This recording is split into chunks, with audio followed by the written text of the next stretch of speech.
열왕기상 14장 1절부터 20절 말씀인데요. 열왕기상 14장 1절부터 20절까지 말씀, 구약성경 538쪽에 있습니다.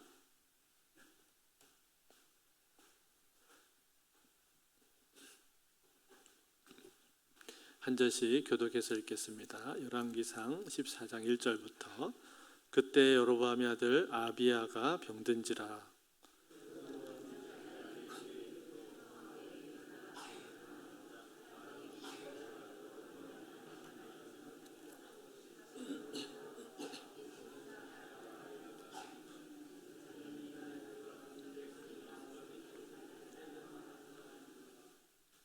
그대의 손에 떡 10개와 과자와 꿀 한 병을 가지고 그에게로 가라. 그가 그대에게 이 아이가 어떻게 될지를 알게 하리라.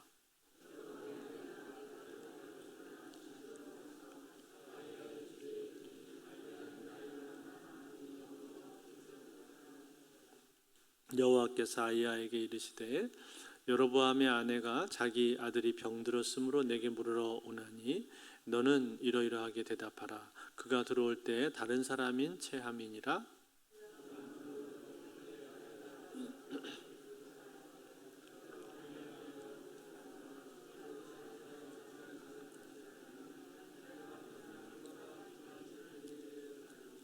가서 여로보암에게 말하라. 이스라엘의 하나님 여호와의 말씀이 내가 너를 백성 중에서 들어 내 백성 이스라엘의 주권자가 되게 하고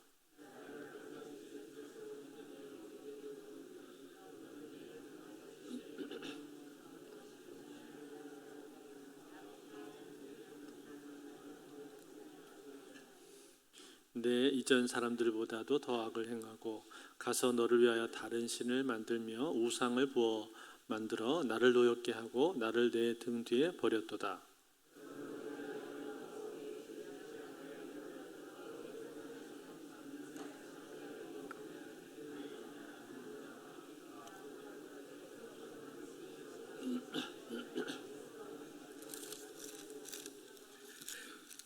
여로보암에게 속한 자가 성읍에서 죽은즉 개가 먹고 들에서 죽은즉 공중의 새가 먹으리니 이는 여호와께서 말씀하셨음이니라 하셨나니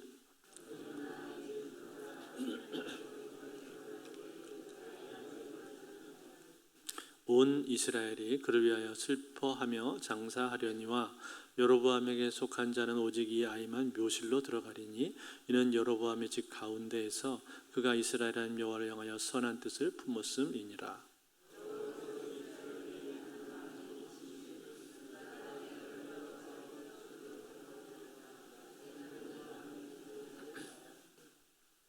여호와께서 이스라엘을 쳐서 물에서 흔들리는 갈대같이 되게 하시고 이스라엘을 그의 조상들에게 주신 이 좋은 땅에서 뽑아 그들을 강 너머로 흩으시리니 그들이 아세라 상을 만들어 여호와를 진노하게 하였음이니라.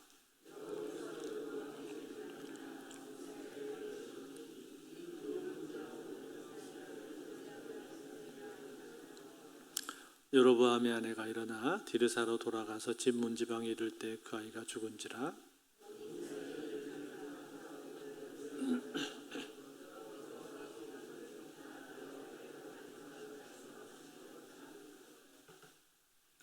여로보암의 그 남은 행적 곧 그가 어떻게 싸웠는지 어떻게 다스렸는지는 이스라엘 왕 역대지략에 기록되니라.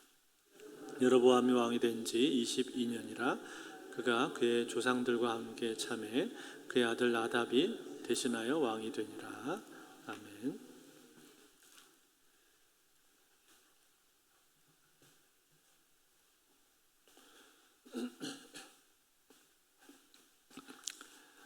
지난 시간에 남유다로부터 온 하나님의 사람이 베델의 한 늙은 선지자의 유혹에 빠져서 결국 넘어지게 되고 죽음에까지 이르게 되는 모습을 우리가 보았습니다. 이것은 영적으로 깨어있지 못하고 잠시 방심한 가운데 영적인 긴장감을 놓게 되었을 때 어떤 일이 생기는가 하는 것을 우리에게 보여주는 장면이었습니다.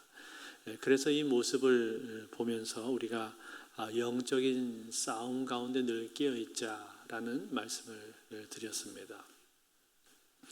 그런데 이 모습은 우리에게 또 한 가지를 보여주고 있는데, 그것은 바로 당시 북이스라엘의 영적인 상태가 얼마나 피폐했었는가, 얼마나 어두웠었는가 하는 것을 잘 보여주는 부분입니다. 이렇게 북이스라엘이 영적으로 깊이 타락을 했는데 그 결정적인 이유가 무엇입니까? 그것은 바로 이 여로보암의 죄 때문에 그런 것이죠. 여로보암이 이 북이스라엘의 베델과 단에다가 금송아지를 세워놓고 거기서 백성들로 하여금 우상 숭배를 하도록 했기 때문에 그런 것입니다. 또 한 가지는 무엇인가 하니, 그가 레위인이 아닌 다른 일반 사람들을 제사장으로 세워놓고, 또 절기도 본래 하나님께서 정해두신 절기가 아니라 자기 마음대로 날짜를 바꿔서 자기 생각대로 그렇게 지켰기 때문에 그렇습니다. 그래서 이러한 모든 내용들, 이러한 것들은 이스라엘 백성들로 하여금 타락하게 만들게 된 것이죠. 즉 왕뿐만 아니라 왕이 타락을 하니까 이스라엘 백성들 모두가 덩달아서 함께 타락을 하는 그런 지경에 이르게 되었다라는 겁니다.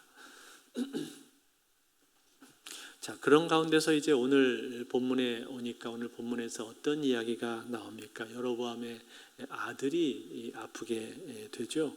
오늘 본문 1절에 보니까 이렇게 기록을 했습니다. 그때 여로보암의 아들 아비야가 병든지라. 이 아비야라고 하는 이 아들이 병에 걸렸다고 했는데 어떤 병이었는지는 우리가 정확히 모릅니다. 그렇지만 상당히 심각한 병이었던 것 같습니다. 왜냐하면은 자칫 죽게 될 수도 있다고 여로보암이 생각을 하고 있었기 때문에 그런 것이죠. 그래서 이 여로보암이 어떻게 합니까? 자기 아내를 변장을 시켜서 보냅니다. 그러면서 하는 말이, 여보, 당신이 옷을 좀 갈아입고 변장을 해서 저기 있는 이 선지자 아이야를 좀 찾아가서 만나면 좋겠어. 그 사람은 내가 처음에 이스라엘의 왕이 될 거라고 예언을 해줬던 사람인데, 그 사람한테 가서 예물을 좀 가져가서 드리면은 아마 우리 아들에 대해서 아마 알려줄 거야. 이렇게 하면서 자기 아내한테 이제 요청을 한 거죠.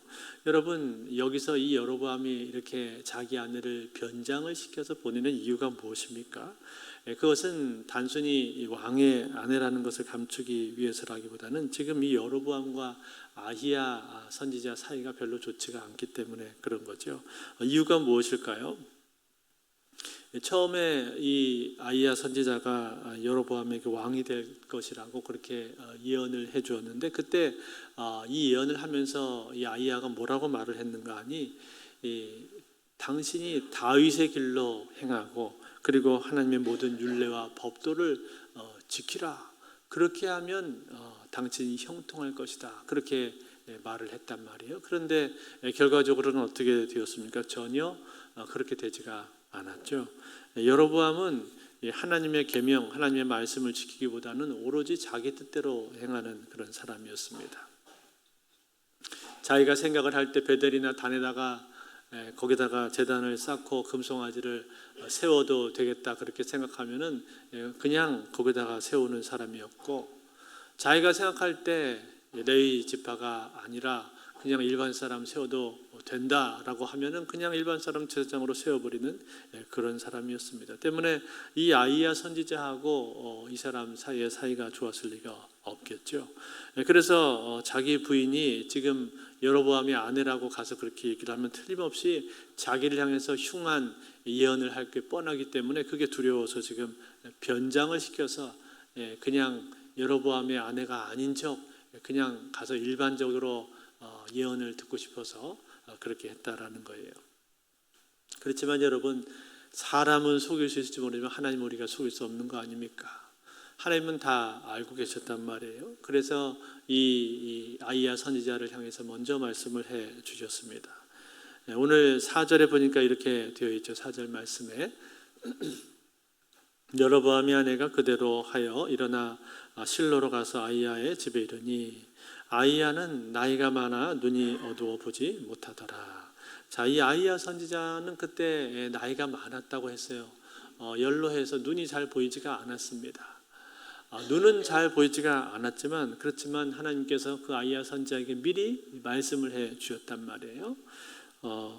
여로보암이 아내가 변장하고 들어올 텐데 너는 그에게 내가 일러주는 말만 해라 이러면서 다 미리 말씀을 들었기 때문에 눈에 잘 보이지가 않지만 이 여자가 누군지 잘 보이지 않지만 발자국 소리만 들어도 아이야 선지자는 그 사람이 여로보암의 아내인지를 알아보게 된 거죠. 그리고 이렇게 말을 했습니다. 6절 말씀에 그가 문으로 들어올 때 아이야가 그 발소리를 듣고 말하되 여로보암의 아내여 들어오라. 내가 어찌하여 다른 사람인지 아느냐. 내가 명령을 받아 흉한 일을 내게 전하리니. 이렇게 말하면서 내가 너에게 흉한 일을 예언하겠다. 그렇게 얘기를 했단 말이에요. 여러분, 이 흉한 일이 무엇입니까? 흉한 예언이 무엇입니까? 그것은 단순히 그의 아들이 죽게 된다라는 그 정도 수준의 예언이 아닙니다. 그 정도가 아니라 이 아이야 선지자가 그에게 하는 흉한 예언은 여로보암의 집안 그리고 여로보암의 나라 그것까지 다 포함한 얘기를 하고 있습니다. 뭐라고 했습니까? 10절하고 11절을 한번 볼까요? 우리 한번 같이 읽겠습니다. 10절 11절 같이 있습니다. 시작. 그러므로 내가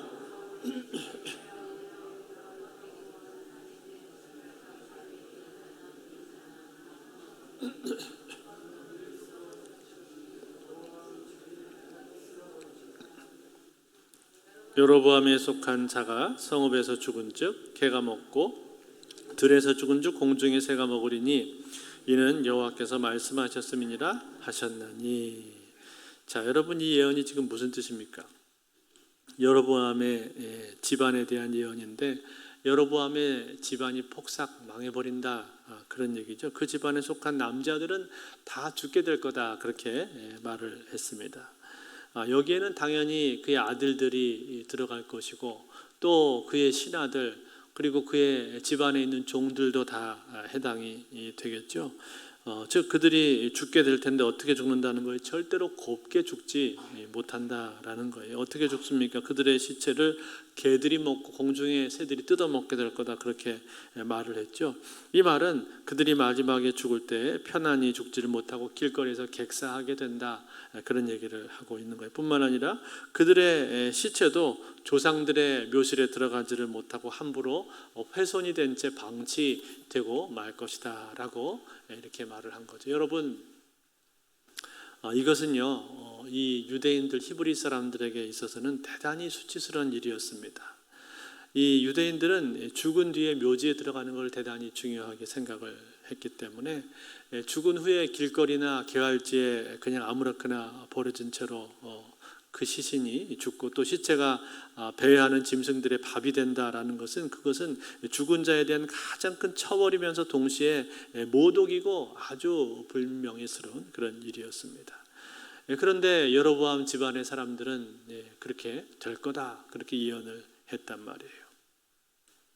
그리고 또 한 가지는 무엇입니까? 또 한 가지는 이제 그의 아들에 대한 예언인데 그 아들에 대해서는 이름이 아비야인데 그 아비야가 어떻게 된다고 했습니까? 그 아비야가 죽게 될 거다 예언을 했죠. 12절 말씀 너는 일어나 내 집으로 가라. 내 발이 성읍에 들어갈 때 그 아이가 죽을지라.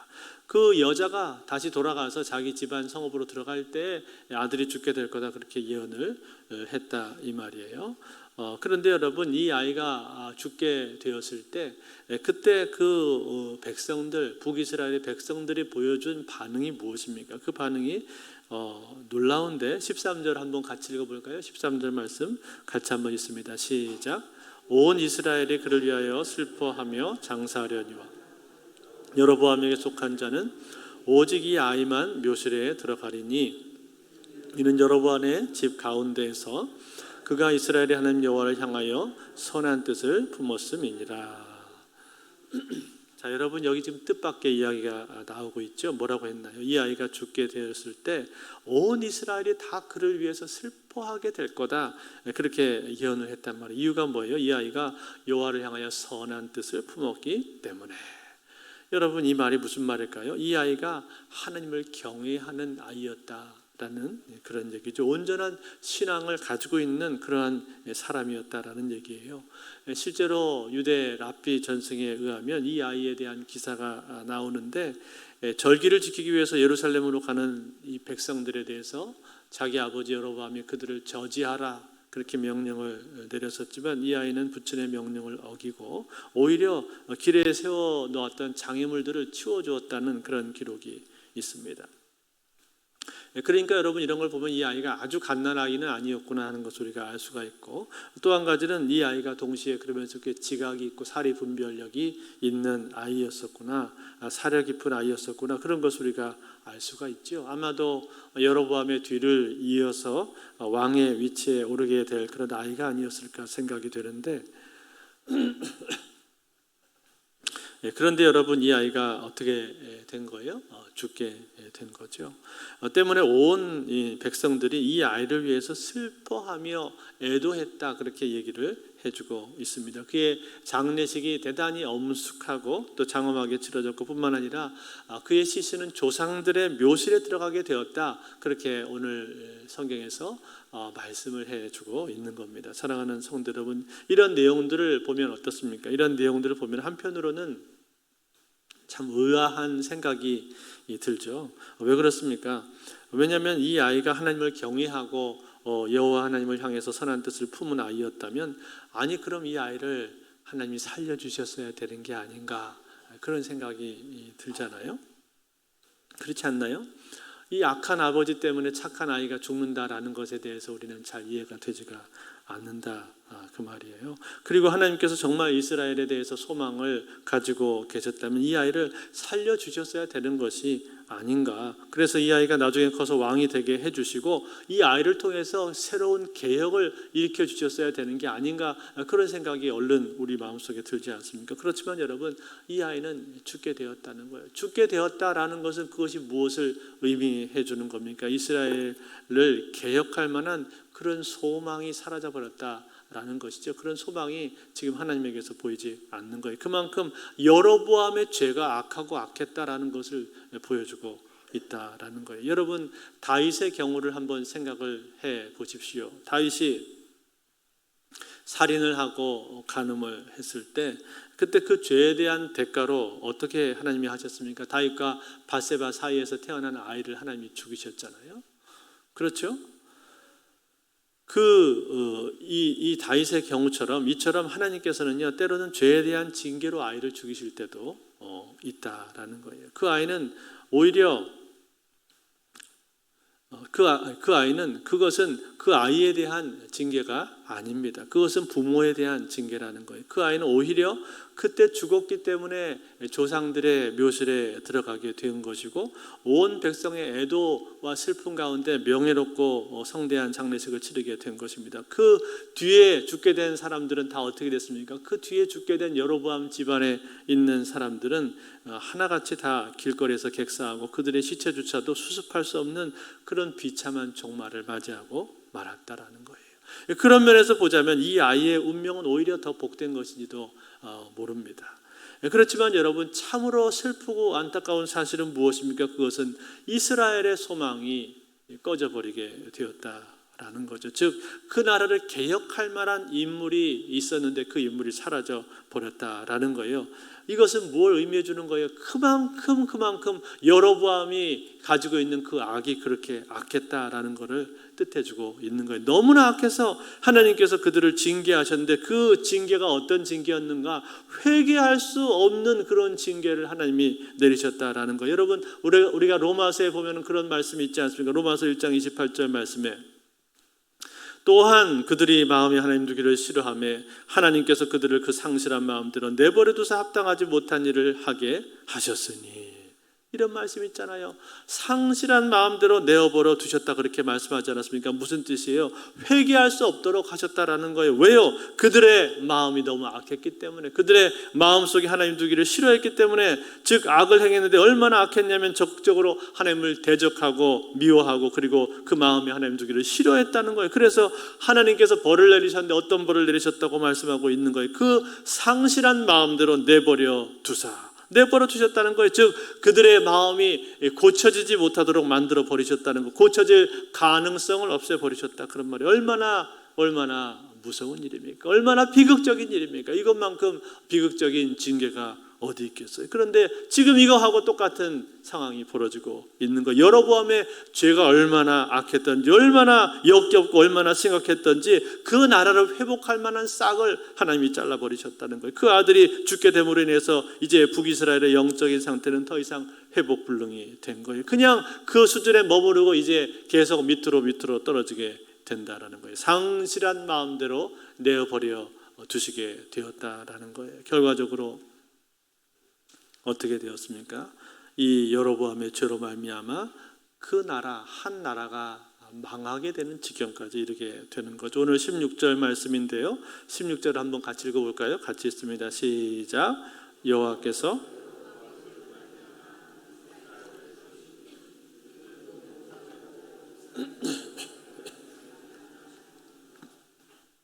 자, 이게 무슨 말이에요?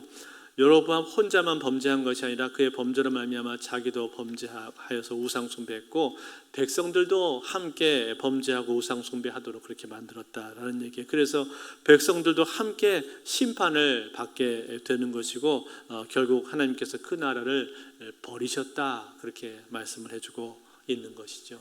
사랑하는 성도 여러분, 오늘 이 내용을 보면서 우리가 배워야 하는 것이 무엇입니까? 그것은 한 사람의 죄로 인한 영향력, 한 사람의 죄로 인한 그 죄된 영향력이 얼마나 큰가 하는 것을 우리는 생각을 해 봐야 될 겁니다. 여러분, 그렇지 않습니까?